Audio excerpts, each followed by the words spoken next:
Ang lalaking nagpanggap na flight attendant para makasakay sa eroplano ng libre ng napakaraming beses. Pero favorite movie nito, Catch Me If You Can.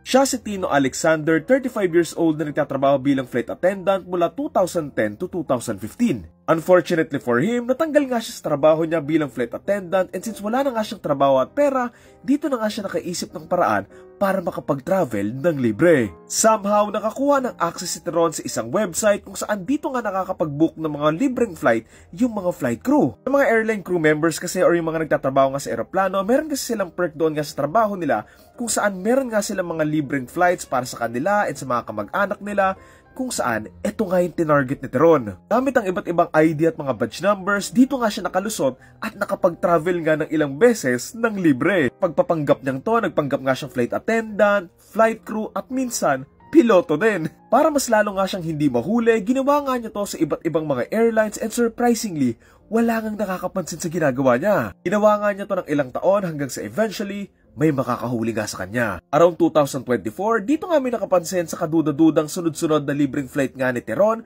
kung saan dito nga siya inaresto ng mga pulis. Kabuuan, 6 years itong ginawa ni Teron mula 2018 to 2024 kung saan umabot ng mahigit 120 times nga siyang nakasakay ng eroplano ng libre sa iba't ibang airlines. On June 5, 2025, dito na nga dinala sa isang korte sa Florida si Teron kung saan pinapakasuhan nga siya sa illegal na pagpasok nga sa mga airports at paggamit ng mga peking IDs. Kung sakaling makukulong nga siya, aabot ito ng mahigit 30 years. Sa ngayon, tuloy-tuloy pa nga rin yung investigasyon sa kung paano nga ba nakalusot si Teron ng paulit-ulit nga sa ibang mga airlines kung saan kung iisipin, sobrang delikado nito kung nagamit ito ng mga masamang tao.